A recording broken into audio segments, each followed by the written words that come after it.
Okay, I think we're good. Hello, everybody. My name is Regina Chicazola, and I'm with Save California Salmon. I would like to welcome you to the Drought, Dams, and Native Rights webinar, brought to you by Save California Salmon, Humboldt State University's Native American Studies Department, the Winnemem-Wintu Tribe, and others as part of Love Your River Week. Today, I'm coming to you from Karuk Land, where we've experienced several fish kills on the Klamath River. And we've also dealt with the loss of some of our leaders in the community that did a lot to support local Native youth. So for all of our webinars, we ask for people to take some kind of action to support our communities. And today, if you can, we're asking for you to donate to the Grant Gilkinson and Jordan Allen Fund for Native Youth, which is through the Humboldt Area Foundation. And either myself or someone else will drop that link in the chat within the next couple minutes. So what we're doing this week, it's called Love Your Rivers Week. It's a chance to celebrate our rivers, our salmon, and our river-dependent communities within the state of California. Love Your River is about getting on the rivers, celebrating your rivers, but also taking action for your rivers. And this is one of the events, but the last of the events that will be virtual will be Friday, where we're going to have a webinar called This Place of Water and Fire, a Land Back in California.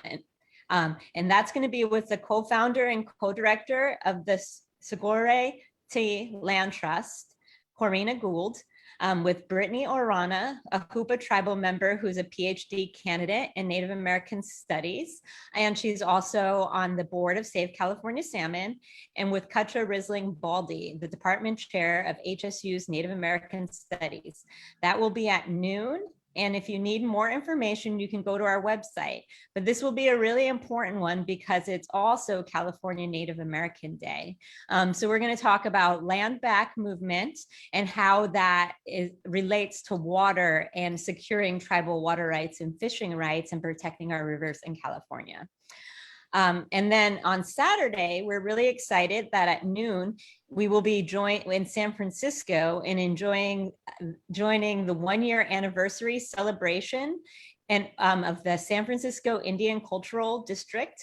And they'll be opening a cultural hub at Fort Mason in San Francisco. So we'll be there with them, and we'll be making t-shirts, and we'll be making murals, and we'll be celebrating that San Francisco will now have an Indian cultural hub. And then on Sunday, we plan to launch our new podcast, Western Water Justice Podcast. And we will also be doing a canoe event that's just for local Native youth on the North Coast. So if you want to find out about any of these issues, then please go to our website, californiasalmon.org. Also, you can go to our social media. We're on Facebook at Save California Salmon. We're at Instagram at California Rivers, and we're on Twitter at California Salmon. Also, today we're asking for you to take an action. That's not just donating money to a fund, which is really important. We really do need to support our Native youth so that they can continue to be water protectors and lead these movements for our rivers. But we're also asking you to go and sign a petition to Governor Gavin Newsom, or you could call his office if you'd like. But please ask Governor Gavin Newsom if he can work to reform California's water rights system. California water rights system was created during the California Gold Rush as a way to make sure that miners were able to get the water that they needed in order to mine gold during a time when they were actively committing genocide against Native American people. And people who could get those water rights back then did not include people of color and did not include women. Now in California, we still have the same water rights system. And the strongest water rights within the state are called pre-1914 water rights. And that means that they're the old water rights that belong to people who probably did not get their land in the best ways possible. And ultimately, California's water rights system is also supposed to be first in line, first in right, which means that tribes should be able to ask for water for their communities and for their rivers to support salmon. But at this point, California very rarely actually recognizes tribal rights when it comes to water, which we will be going into in the webinar. But so today we're asking you to take action and sign a petition to Governor Newsom, write a letter, send an email, and ask for him to reform California's water rights system so that it is just. And just one example of how the system is not just and has led us into a disaster and many fish kills this year is that on the Sacramento River system this year, the California's rice growers, which are senior water right holders, used 4 times as much water as the city of LA. And while this was happening, we experienced 2 major fish kills on the Sacramento River, and up to 95% of the winter run salmon, an endangered species, the juveniles of the salmon, died during the same time that California's rice farmers were flood irrigating their fields. And they said, well, we have senior water rights, so we can do that. You know, when we, as a lot of you participate in our actions asking for water for salmon this year, but ultimately, if we're going to continue to have these droughts, which we are due to the climate crisis, we have to reform this racist and outdated water rights system. So that's our action today. If you could participate, we would really appreciate it. If you can make it on Friday to connecting land, water, and history in California, Land Back webinar at noon, that would be wonderful. We'll see you in San Francisco if you live there on Saturday, and hopefully you can listen to our podcast on Sunday. And those are all of our updates and announcements for now. And with that, we can go into the panel. We're really excited today that we have Beth Rose Middleton Manning, who is a professor of Native American Studies at UC Davis with a background in environmental policy. Beth Rose has written 2 books, Trust in the Land, New Directions in Tribal Conservation, on Native applications and conservation easements, and Upstream, on the history of Indian land allotments in the headwaters of the California State Water Project. And we're so excited to have her here to talk about the history of the State Water Project and how Native rights have played into that history and not been respected within that history. And then after her, we will have Craig Tucker, who works with the Karuk tribe, and he also works with Humboldt County on issues pertaining to the Eel River dams and Eel River dam removal. And he also works with Humboldt County on conservation of the Trinity River and protection of the Trinity River, which is the watershed in the Klamath that is diverted into the Sacramento system. So between Beth Rose and Colleen, who should be here soon, and Craig, we can really cover all of a lot of the rivers that are impacted by dams and tribal rights in California. And I'm really hoping we can have an active discussion also, because I would love to hear some thoughts on how to make sure that PG&E takes down some of these dams during their bankruptcy. And I know that Craig will probably really hit on that, but I think that having a discussion on that would be really wonderful. And with that, we are so glad to have Beth Rose from UC Davis here today. And please feel free to introduce yourself the way you would like to be introduced and not the way that I did. Thanks. Thank you so much, Regina. I'm so excited to be here and to speak alongside Craig and Kayleen. I'll go ahead and share slides. And I focused a little more broadly on the history of dams and impacts and the ongoing struggle dealing with water infrastructure. And then I'll touch on the State Water Project. So I am at UC Davis. I want to acknowledge and express gratitude for being in Patwin homelands.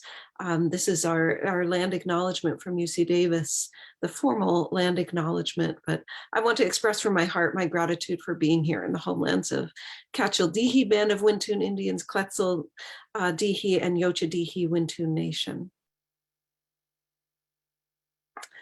So, dams, a history of no free, prior, and informed consent.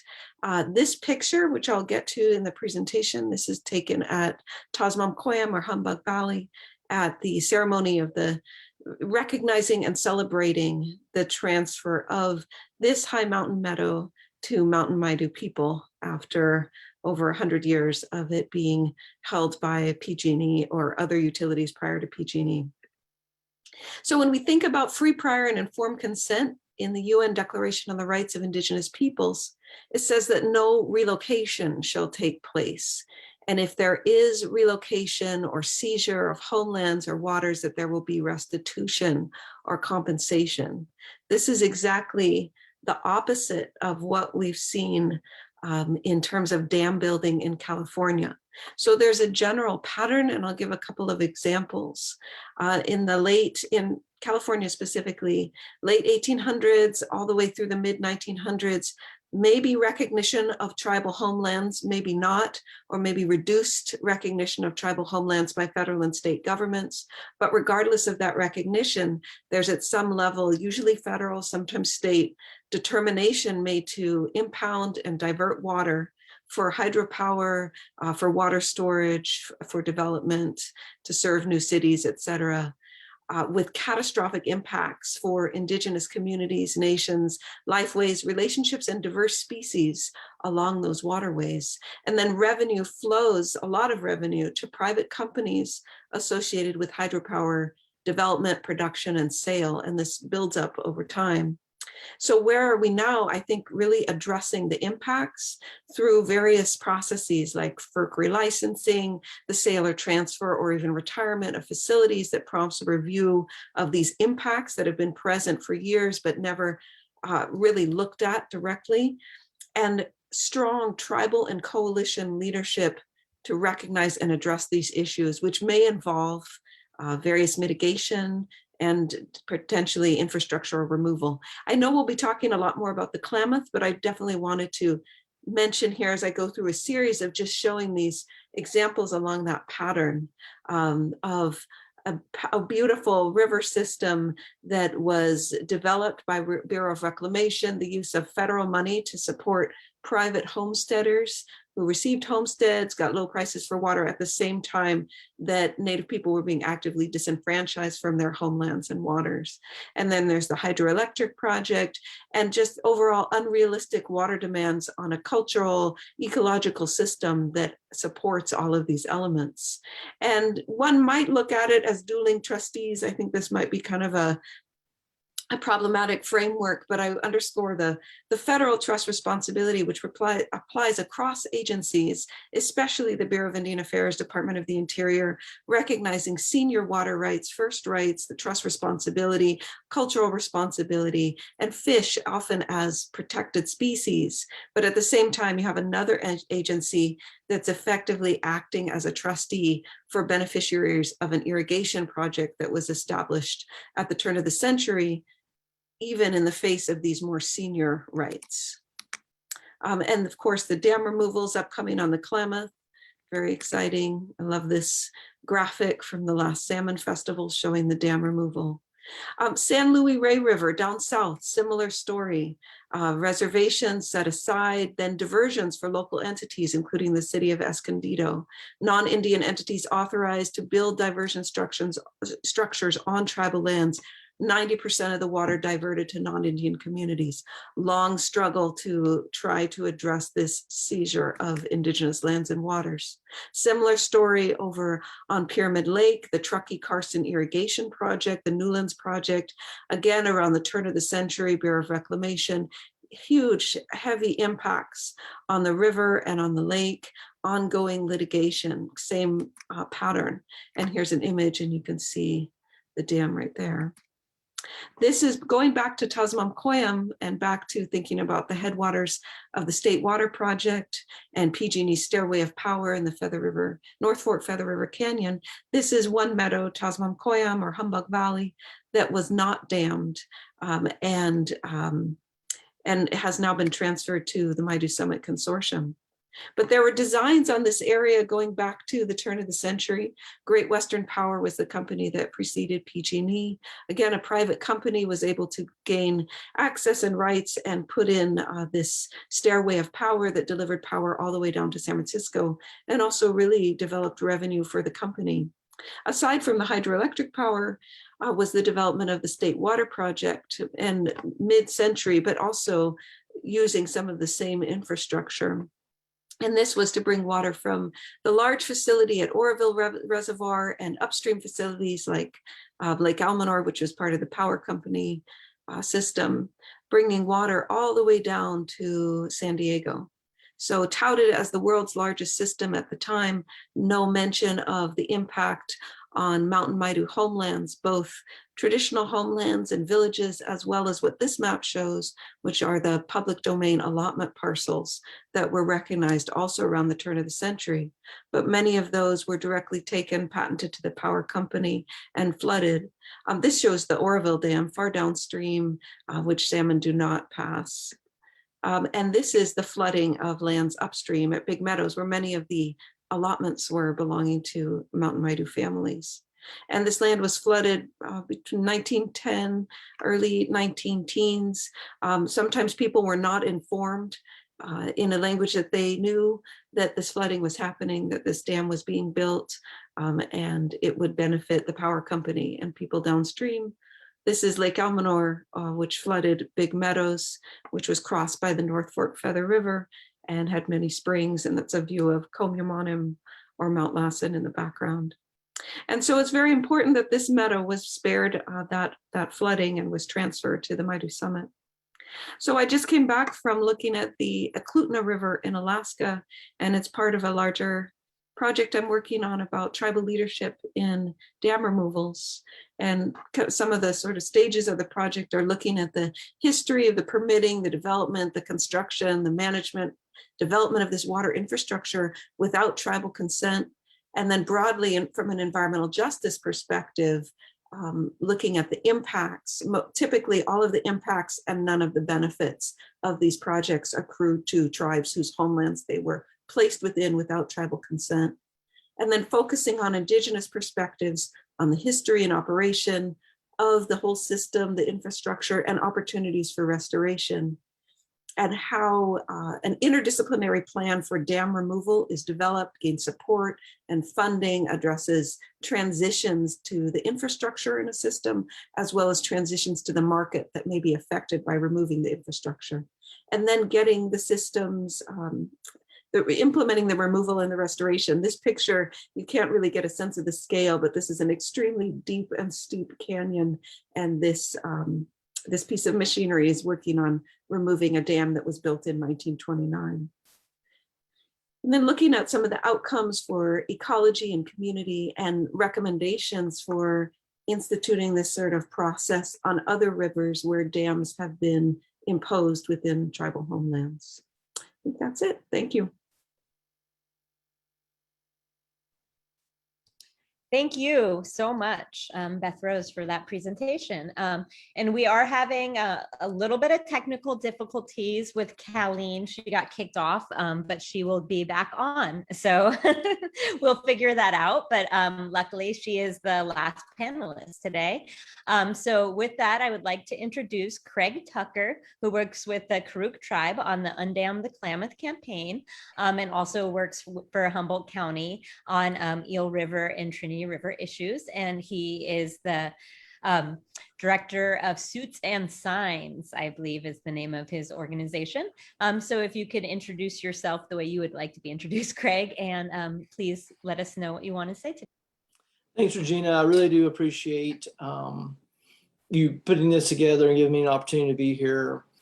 I'm coming at you guys from Wiyot land, the traditional village of Goudini, which is what Arcata was called for a very long time before anybody thought to call it Arcata. And so I'm feel very lucky to be here, and I'm very appreciative. I worked for Karuk tribe for a number of years on the staff as kind of the campaign person to help organize the effort around removing Klamath River dams. But we've worked on a lot of similar issues, whether it be suction dredge mining for gold, water diversions by agriculture in the Klamath River and the Klamath River Basin. But I did strike out and started my own business, and as Regina noted, I call it Suits and Signs Consulting.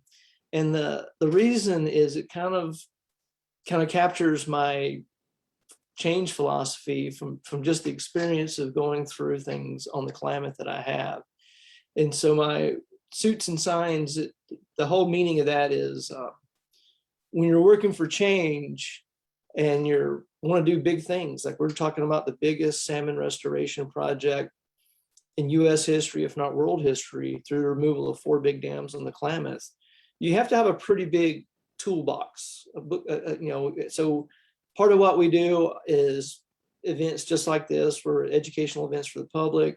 Some of it's the work of academicians and professors helping us understand the history and the legality of these actions. Sometimes it's the scientists reading the reports, and sometimes it's the activists who are doing the banner hangs and blocking traffic. So sometimes you got to bring the folks in the suits, and sometimes you have to bring the folks with the signs if you want to make big change. So I think I'm just going to spend a few minutes talking about Klamath, and then I think I would just like to participate in a broader conversation, because I think a lot of the issues that Beth brought up, and I think some of the things that Colleen will bring up, you really talk about things that are common to all of California's watersheds, in a lot of ways common to the West. And I think, Beth, you were hitting on it with this idea that, before America really decided that, oh, geez, what about the tribes, or what about social justice? What about the rights that the tribes have that we've ignored? The damage had been done. So tribal rights and environmental justice were really an afterthought after a lot of the damage had been done. So I think some of the conversation is, okay, well, how do we sort of redress those wrongs? Where do we go from here? But I'll talk a little bit about Klamath. And so I think I can share screen, go to there, share.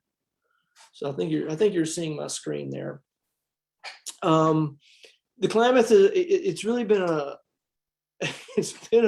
life-altering experience for me, being a non-native person from the East Coast coming out west, and really knowing virtually nothing about tribal cultures and tribal people, but getting involved and having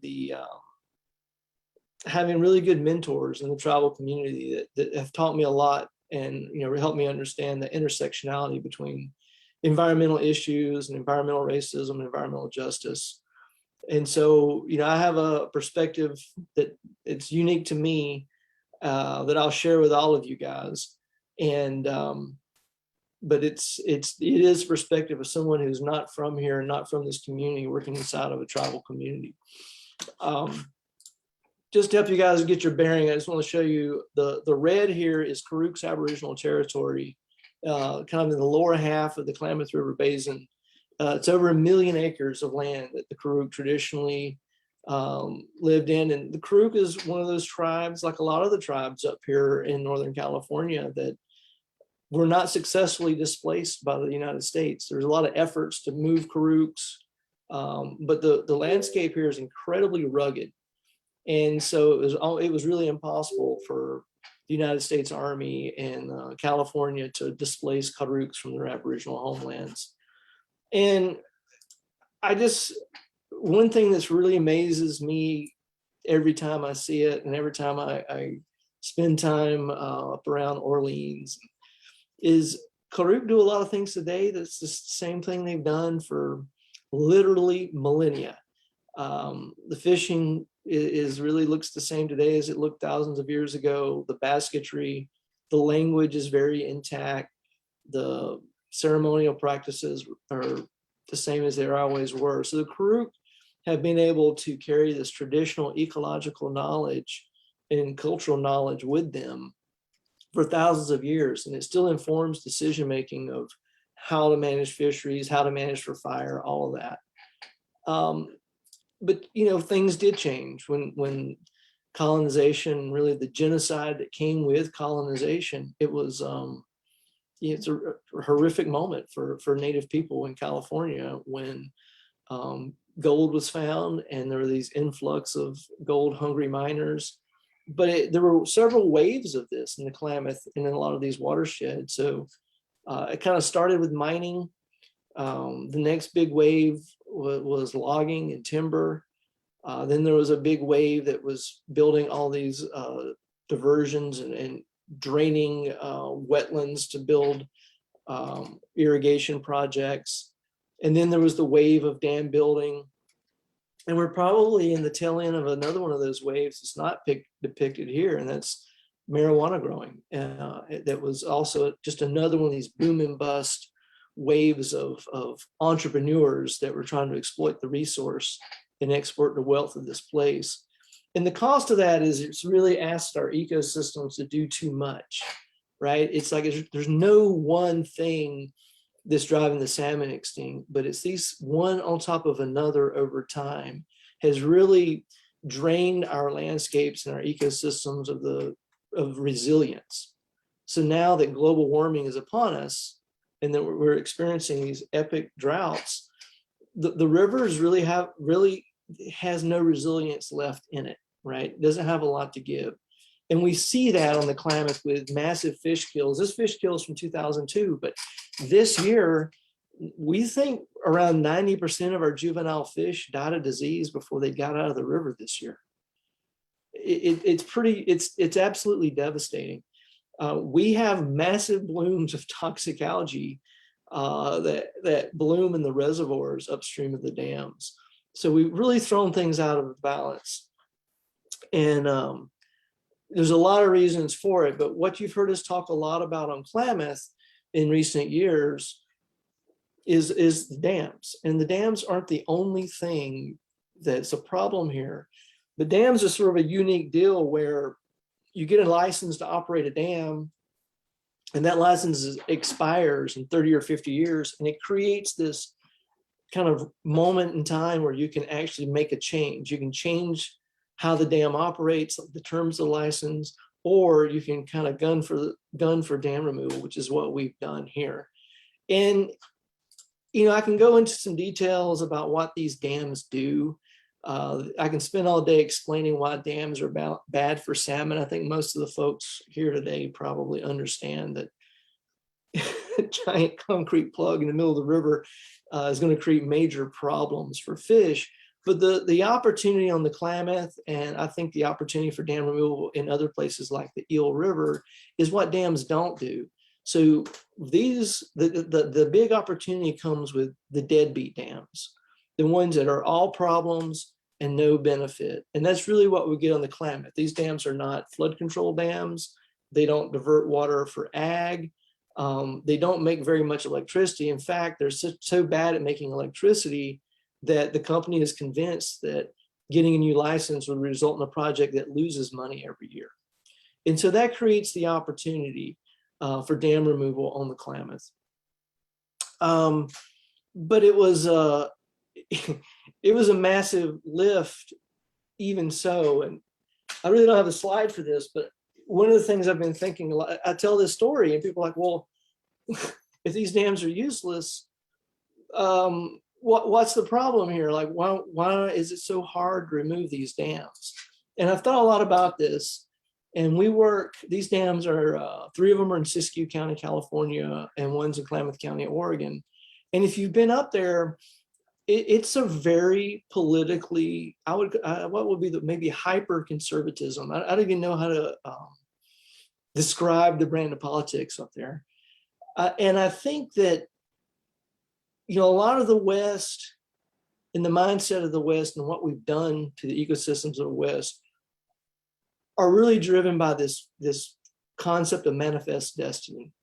Like, I think people had to convince themselves that God was directing them to sail across the Atlantic, to traverse a continent and kill everyone in their way, and chop down every redwood tree they could find and dam every river they could find.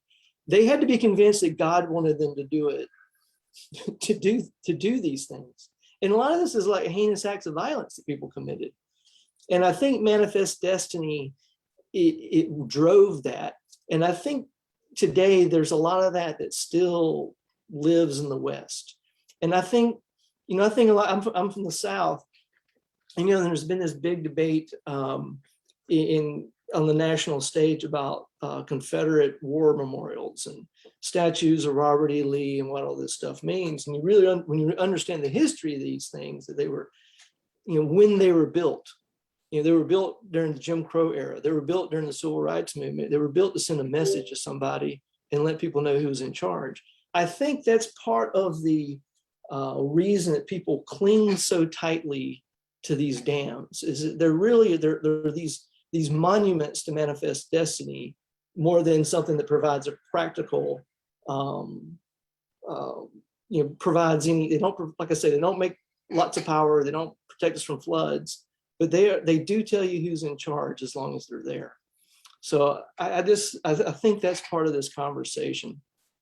But I'll kind of skip to, in order to get where we wanted to go in the Klamath, what we're trying to do is really huge and big. And so it takes a big coalition. The bigger the problem you're trying to solve, the more broad and diverse the coalition needs to be. And so what we were able to do on the Klamath was we were able to organize with tribes, but we're also able to organize with environmental groups, which a lot of times brought in a constituency of urban liberals. And then there were blue collar labels. So the way we were able to work and collaborate with commercial salmon fishermen and fishing guides brings in a totally different kind of base. And so really this diverse coalition has been key to moving things forward on the Klamath and kind of overcome that obstacle of the ideology of manifest destiny and whatnot. And it's been a heavy lift. And so it took not only good policy, and it took the suits, it took the lawyers and the scientists and the academicians, but it took a lot of signs. There were a lot of signs that we've made in the last 20 years and a lot of protests and the media campaign that comes with that really got us where we wanted to go. And so today we do have we signed an agreement back in 2010, Arnold Schwarzenegger, up there mugging for the cameras saying hasta la vista to the dams. But it's been a struggle to get through the regulatory process. So if you think about how hard it is to build a freeway or to build it today, it's hard to build a dam because of all these environmental laws that we didn't have 100 years ago. It's the same trap line of laws and regulations you have to run on a major restoration project. So right now we're in the NEPA, the last bits of the NEPA process. So the National Environmental Policy Act, we're writing, the feds are writing a environmental impact report again. We expect to have a draft report somewhere around Christmas or January. And so early next year, we're going to be calling on folks to file comments with federal regulatory agencies on that document supporting the dam removal alternative. We're very confident. We've got the power company on board. And so we really do believe these dams' days are numbered. And if all goes well, we'll be draining those reservoirs in 2023.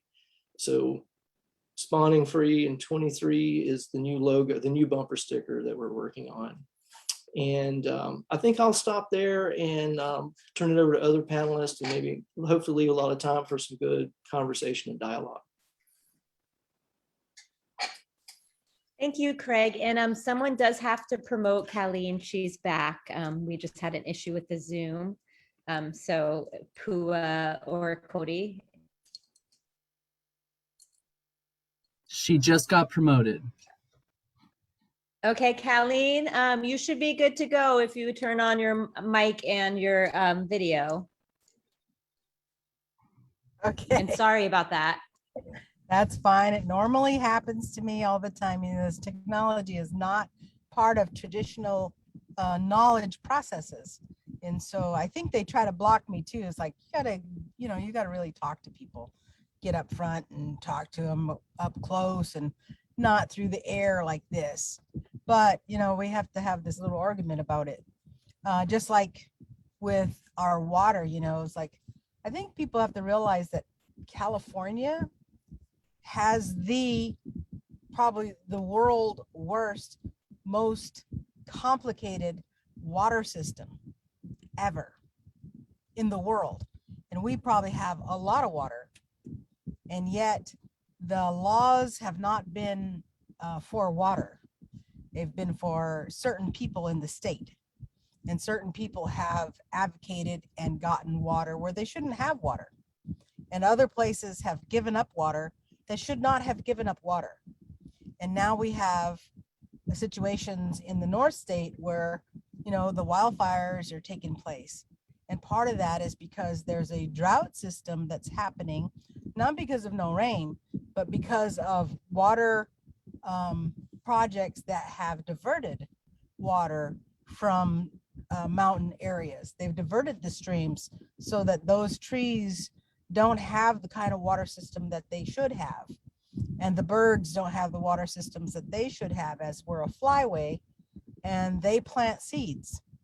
They help the forest. And these things are not considered when shifting water around.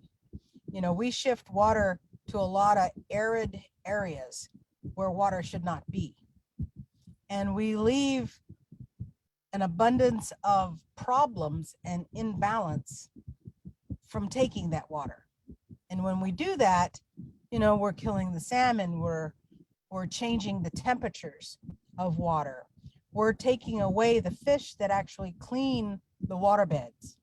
And that's what we don't in the system of redirecting water, we don't really care about the fish. You know, when they divert water off the mountains, they're not talking about the trout that are no longer going to be able to go up that river or up that stream because they're little, they can go up streams. And what that does, what that leaves behind. And now we're at this critical point where it's the bigger fish, the salmon. The salmon are an indicator of what's happening both on shore, up rivers and into mountains, as well as what's happening out in the ocean with orcas and other whales and things that need salmon. But we're not looking at, you know, salmon need water, no doubt. Everybody knows that. But not everybody knows that water needs the salmon. They need the salmon to clean the waterbed. The riverbeds have to be cleaned. Salmon do that job. Other fish do a simpler job, but the salmon move rocks around, releases the sediments that need to go to the ocean, and they clean these rivers so that the groundwater systems can be refilled as well as back and forth. But our water transfer short-sightedness, you know, doesn't take that into account. So in California, you know, we have what, over 1,400 dams that are blocking something from running somewhere, which means water is standing and it shouldn't be standing. So we're collecting all of these blue-green algae, we're collecting all these mosses, we're collecting a temperature rise in the water systems.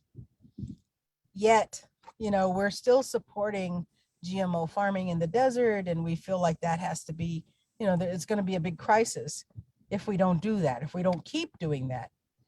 However, California is the 5th largest economy system in the world, but that economy system is not generated by farmers.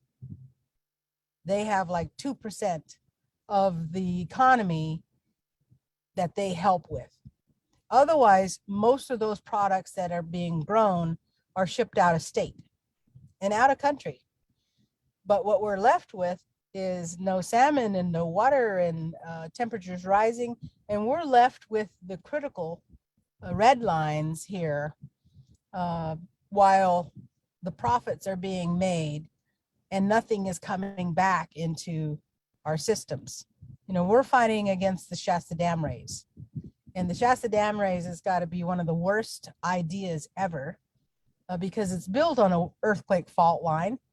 And it's, you know, it's sitting in toxic waste. There's mercury poisoning of the fish already that nobody talks about. Nobody puts warning signs out for the fishermen and boaters and people using the recreational facility of the danger that exists there. Yet we are fighting against the 18.5-foot raise, which is mainly for the, 10 or 12 water rights holders, the junior water right holders in some cases like Westlands. but also that whole system, beginning in 1914 or whatever they started doing their water rights. We have just did an op-ed trying to call the attention to the fact that how unfair and unjust those water rights were, because basically it was all old white men who got those water rights and created that system, the water rights system. And now we have followed their system up until this time, and it's crashing. It's time to reset and redo in fairness, both with tribal water rights and communities that have water rights, and making this better, because we are at the fiery ring, if you want to say, where water and fire are out of balance. And they're out of balance because people are not doing what they should be doing. And right now, not only the Shasta Dam, but now they're going to restore the forests that have burned. And the first thing they do is they take an airplane over the forest and they shoot out barley seeds so that the barley can grow to retain the soil. But the barley is probably the worst. I mean, is there no native plant they could put back there? Really? I mean, we have the best, fastest growing, the ones that are used to this area, the ones that can survive without other effects. We have star thistles in our forest now because they put oats and straw bales up there. And it's everything that shouldn't be done. Instead of putting money into the restoration of forest in a conscious, maybe indigenous or technologically sound way of what a forest is supposed to be, then we're doomed, because the temperatures are rising and the hydrology of the mountains is changing. You look at those mountains, those are the water banks, not that lake. The water banks are on the mountain. And, like in the 1980s, early 1980s, Grams told me, she goes, well, Buyuk's going to take off her coat because people don't appreciate her and she's going to change. And now she's bare, right? She doesn't have any snow and the glaciers are starting to melt. We now have a clean slate mountain. If we just let the snows fall, don't make no snow. Do not make rain, because in that rain is silver iodines, and they don't let the snow pack. It's a false snow. It's not made for this temperature, this way. It can't pack. It just melts. You build it up and the sun comes out and it gets hot and it melts. Right now, we don't have any of that right now. So when the snows fall, let's just let it be pure snow. No making anything, because you're not the creator. But if anybody is out there, I don't even know how you follow the water systems, but there's so many good causes. There's so many good things about California and its water and the beauty of that water, and the fact that we can change that. We can put that balance back. We can bring the balance back if we stop following this other protocol of stuff. It's like, I'm advocating for the high mountains, towns and cities to get a subsidy, to not let water bottling come in, to not let any water draining profits enter their areas. Instead of giving those subsidies to Westlands and every water baron downriver and letting them have water for free, while they have not lost any profits. In fact, they've gotten more profits during this drought. I don't know how they do that, but we've been cut back 20% of our water use, while they're still getting major profits from their crops. So they're not experiencing. And then, like PG&E, They get sued because of their management of stuff, but they just turn around and they put it on the customers. So we're all going to pay for those lawsuits, and the same with water. The customers are going to pay for all of those things. You know, just like even the Klamath Dams. That surtax on your water bill is for supporting the takedown of Klamath Dam. You know, they're not paying. Everybody else is paying. They're still making the profit. And so there's a lot to be known about these things. And I hope that some of the folks that are watching this panel can pick up on some of the things that can be done and, you know, get smarter than everybody else. Is that my time? Thank you. Thank you so much, Colleen. And I did notice you can message me. Elliot Moffat is here on this call, and he's Nez Pearson. He's involved in trying to take down the Snake River Dam. So Elliot, if you hear me and you put down that you want to be a panelist, we will promote you. And we also have another surprise guest, which is really exciting, which is Javier Silva, who's on our board of directors and is a member of the Sherwood Valley tribe, is here, and he can really help us speak to undam the Eel River and some of the impacts we've seen from PG&E, and I would love that to be part of the conversation. So if you had something you wanted to say, Javier, please do, and maybe you can also help us with our questions and answers. Hello, yes. How's everybody doing? Thank you guys for the great information. Thank you, Craig. You're not wearing a suit, but you know, it's almost there, you know, not a sign or a suit, but you know, we'll work on that. We'll work on that. So yeah, thank you, Regina. I do have, I have been working on the, so I introduced myself. I am a Sherwood Valley Band of Pomo member. I am Pomo. I am also from Noyo, which is located and currently named Fort Bragg. I'm also a descendant of the Yokeo tribe, which is located in Ukiah Valley. And these are all in Mendocino County, California. And so I've been working with the Yokeo tribe with their water issues. I've helped them out with their water system. They're an unfederally recognized tribe with some land. And they've retained their land since 1880s.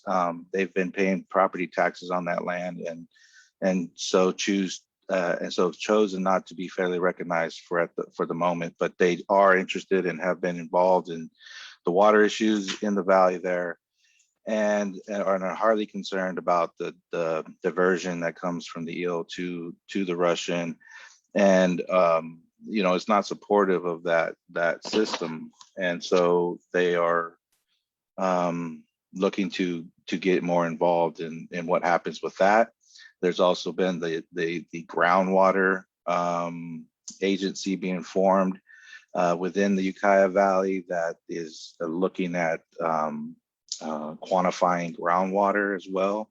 So they're also involved, getting heavily involved in that, which also has connections to the Eel River diversion that goes into the reservoir called Mendocino. I don't like to call it lake because it's not a lake. These things are fake. And you could tell a fake pond reservoir by the lack of life in it.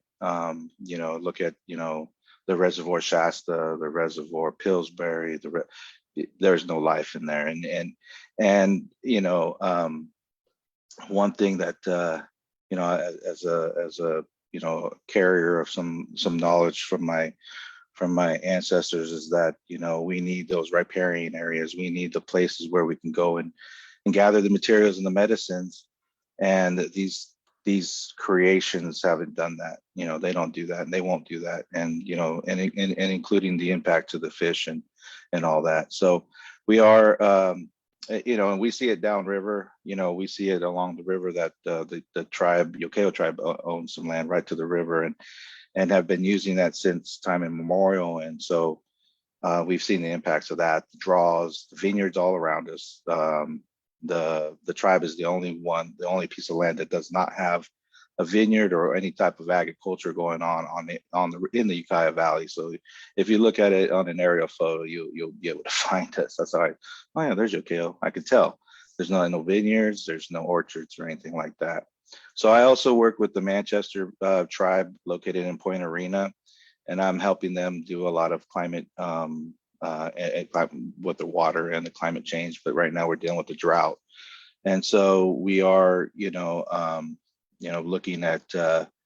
I'm looking to help them out with their water infrastructures and looking at a lot of the funding come down for the state for that to help them out with their drought. So the drought needs, and that's hitting most of the tribes in Mendocino County as well. So I do work with I continue to work in the region as well. As Craig knows, I work with in the North Coast up and down. So I do work with a few other tribes such as Round Valley, which is the big tribe in northern Mendocino County, and several other tribes in the county as well, and on these same issues. So thank you for the time to voice that out, and I'll be happy to help out with the Q&A.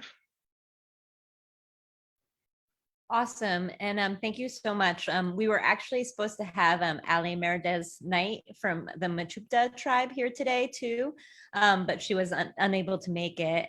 But I did want to bring up one of the things that she was supposed to speak on is the situation happening on Butte Creek and Deer Creek and some of the major spring salmon tributaries to the Sacramento River.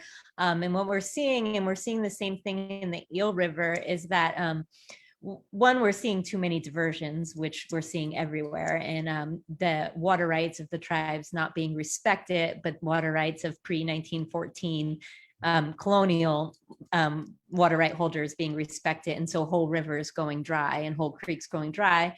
But what we're also seeing is that as PG&E goes into bankruptcy, they're trying to abandon some of their dams, but not abandon them in a way where they're going to take them out.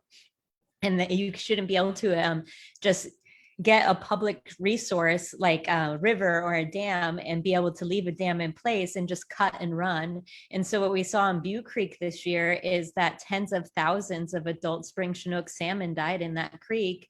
And it was the most spring Chinook there is left in the state of California. It's the only recovering watershed that we have at all. And meanwhile, PG&E just is leaving a dam in place, not operating it, and letting the salmon die there. And so I just feel like we need to make sure PG&E is responsible, both in the Eel River and in the Sacramento tributaries, for their dams, and aren't allowed to just not take care of them and leave them in place. And did you have something to say to that, Javier? No. I was just putting my video on. I forgot I was going to put my video on and I didn't do it. But I also just wanted to mention that I'm not in California right now. I'm in the homelands of I'm in Arizona and Phoenix. So I'm in the homelands of Salt River community here. So I just want to let you know that. Okay, well, thank you. Okay, so we do have some questions and answers, and this is a great panel. So I think we'll get some really good answers. And the first one I think is for Beth Rose, but I'm sure Colleen will have something to say about it too. They were wondering if the tribes that you mentioned that lost their lands will ever be compensated. Well, that's the goal. That's the struggle. That is part of why these dams are so terrible. So much of this water infrastructure is so awful, is the seizure of tribal lands are a full representation of colonization, attempted colonization and violence on the landscape. So, the different examples I gave, there has been a big settlement with San Luis Rey, for example, that took many, many years.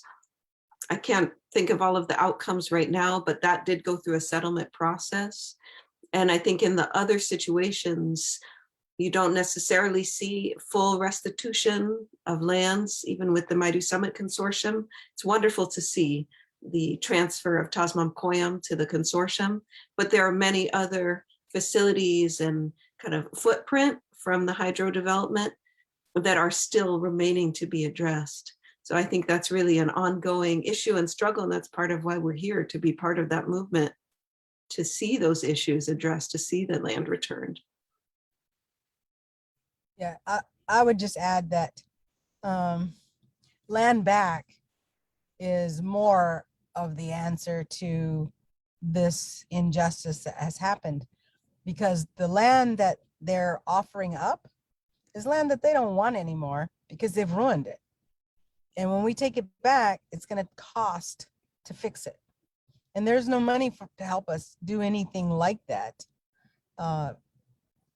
And then you're going to be, it's like gravel pits that they're offering big, up on McLeod.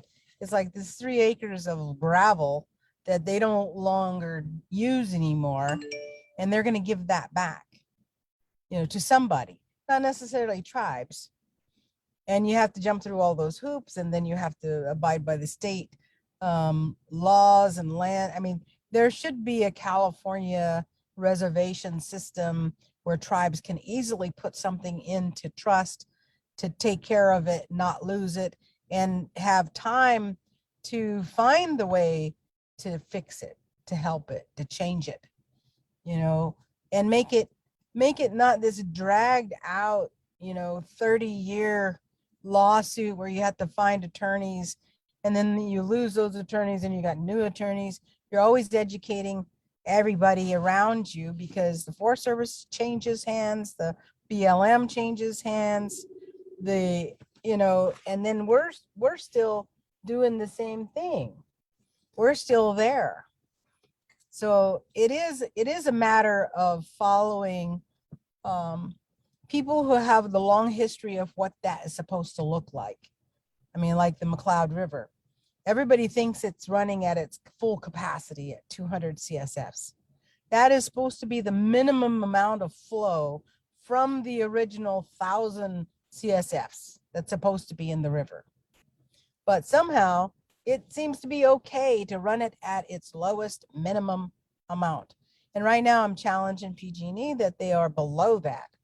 The river is warmer right now. It shouldn't be warm. You shouldn't be able to be in the McLeod River all day without getting out because it's so cold.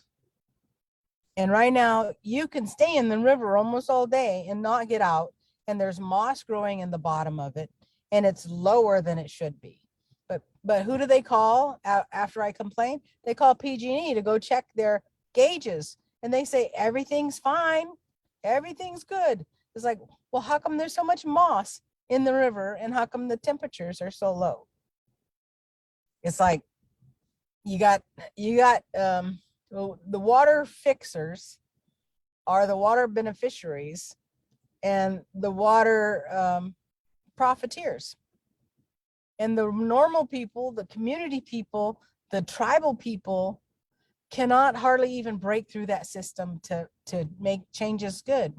They want to make that a warm water temperature river now, so they don't have to abide by salmon conditions.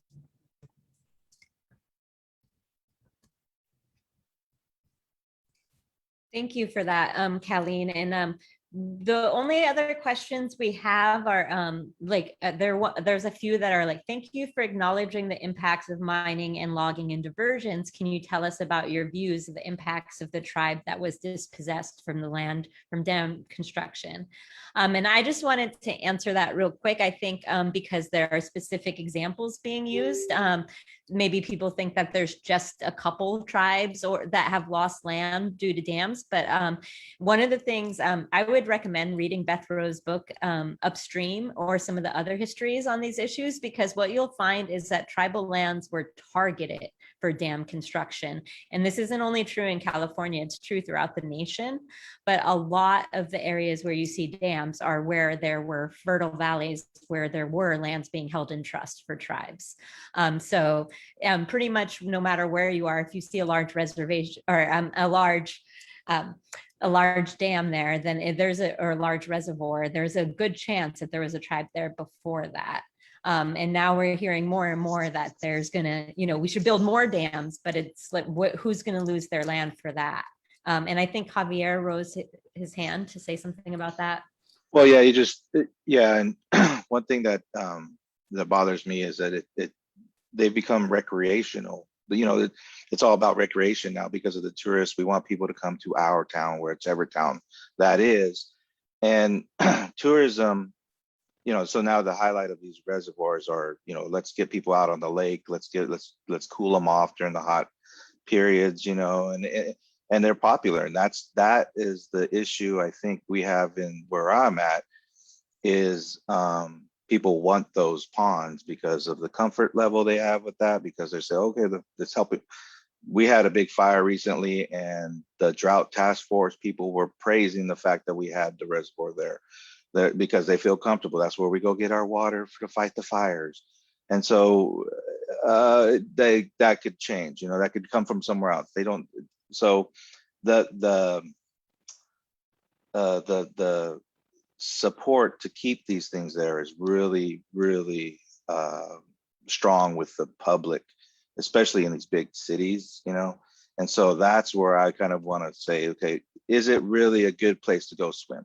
Is that water really a good place to go swim? Or what are you doing that? I mean, in one of our lakes, a reservoir, we've had very tragic things, bad things happen. I don't say it's because of where they put it, but there is not there are not healthy things that happen there. Tragedy has happened there, in the last several years, where there's been tribal people affected, and so I just look at these things and I'm going, okay, the recreation, just like on the ocean, which I get to deal with all the time, is tourism, this high need for ecotourism, and even supported by some tribes to increase traffic, increase, people coming to our areas. And we need to, check that as well. We need to just say, hey, look, we need to go back. Craig touched on it when he brought up the fact of, multiple impacts to the systems. Is it called cumulative effect coming down from the mountains to the oceans? It's a cumulative impact that we have, and that needs to be looked at. And what stops that from being looked at? Political boundary lines. And I really like county lines, cities, these jurisdictions are impediments, and I think it needs to be, and I think we need to look at our systems the way they need to be looked at. Watershed scale, that's how it needs to be managed, and that's how it needs to be. We need to still look at that whole thing. Where's our water coming from? And so that's I would push for that, but that's what I wanted to say. I think I'm going to have one last question and then wrap it up because we're already at 5 o'clock.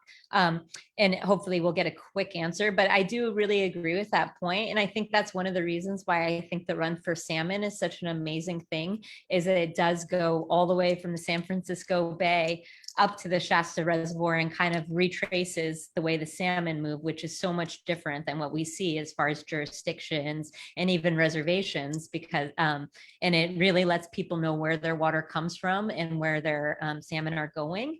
And so our last question is for Colleen, and there was a couple other questions that would have been harder to answer in just a couple minutes, and we're trying to finish it off. So I'm sorry if I didn't get to your questions, but we are having more of these. And I am going to, right before I ask the last question, remind people that Friday at 12 o'clock will be our land back panel. And we will be talking, it's called In the Land of Fire and Water, I believe. And we will be talking with Dr. Katra Risling-Baldy, Brittany Arana, and Corina Gould about the land back movement in California and how that relates to water back and salmon and different rights for tribes within California. And then we will be in San Francisco for the opening of the San Francisco Indian Cultural Hub at noon on Friday. On Saturday. And we will be releasing a podcast on Sunday. And then the last announcement, and I forgot to say at the beginning, is Save California Salmon is hiring a new co-director. So please share with everyone you know, because we are really trying to get more staff and be able to do more great events like this. So our very last question is for Colleen, I believe. And it's what is the current status of raising the Shasta Dam proposal? Does that look like it's going to be dead? And has Secretary of Interior Deb Haaland responded to any of your appeals? So far, what I would say is that the Shasta Dam has been talked about since 1980. Then it came up again in 2000. And then it's made a major push while Trump was a president. And there has been some regulations and some changes of the biological opinion about salmon and about the process for building Shasta Dam higher. So unless Deb Haaland makes some changes to what the Trump administration left behind, that is still the lead regulations in place, which allows the water people like Westlands and the ones who are encouraging the Shasta Dam raise as a result for water shortage in California is still in place. And so until Deb Haaland responds, and we have written to her like 3 or 4 times, asking her to come and meet with us and meet with Restore the Delta folks with the smaller farms and the concern for the Delta as a one water system.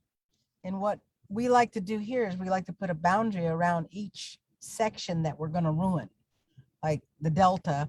They want to put a boundary around the Delta, while we're saying the traditional resource, the cultural resource for the Winnemem-Wintu tribe is the salmon, not the particular space, but all of what they swim. That's the traditional resource. And you should think about that every time you're going to do some water diversion. You have to think of the entire system. No matter how big you think it is or how complicated it is, it's one system. And you can't take water for grapes without considering the salmon habitats and processes, because we have basically ruined the river, and we have no regulations on farmers dumping water back into the river. And I'm not quite sure why the people of California allow that or accept that nowadays, because they're the ones downriver that's going to drink that, and it can't be cleaned up, you know. And all of the traditional plant and healers, like I think Javier was saying about the natural processes of a real lake or a real river that have real properties of purifying water, keeping water alive, keeping food sources that are valuable to the water, including all of the riverbanks, which are now being strangled by some sort of invasive species, and nobody's paying attention to it. But that has to do with the water and the fish. And so there's a lot of work to do. We need a whole lot more people coming out. Like I say, we do the Run for Salmon. We're getting a lot of young people to come out for Run for Salmon, because you have to experience the water. You have to be on the water. Nobody can really tell you how that is until you're out there, you're on the water, you're putting your paddle down, you're running down that road next to the water, you know, you're riding the horse through the woods by the waters, you're bicycling for that cause.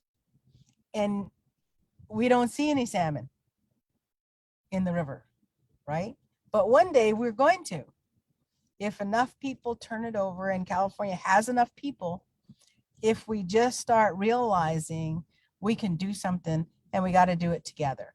We've got to do it with all of our allies, and we have to decide who our allies are and really support each other, because there are so many fake environmental groups now that pretend to be doing something that really are not your friends, and they're not for the salmon, and they're not for the trout, you know. So I think that if we just all come together and do some good things, keep our eye on the fact that everything needs water. Water is sacred. You know, water is the life. Thank you, Colleen. And I think that's the perfect way to end it today. Please do follow what happens this week at #LoveYourRiver. Please also, like that's what Love Your River Weeks is about. What Colleen was talking about. Get on your rivers, give them love, even if they're drying out. Take pictures, post about how you care about them, write letters to the editor, call your congressman, host your own events, support your youth, make sure that culturally appropriate curriculum is being taught in your schools. We do have a curriculum called that's about water protection and advocacy in Native California on our website. Run for Salmon has curriculum for younger kids on their website. But there are so many things that everyone can do, whether you're an artist, a teacher, whether you're an activist, a rafter, a culture bearer. All of us can make a difference. And like Colleen said, I mean, it's a small percentage of people that hold these water rights and own these dams, and we have a lot more power than they do if we come together and all work hard and use our skills that we have. So thank you, and hopefully we'll see you again at noon on Friday for our Land Back panel. And thank you so much to our panelists. You guys are really incredible, and we'll see you next time.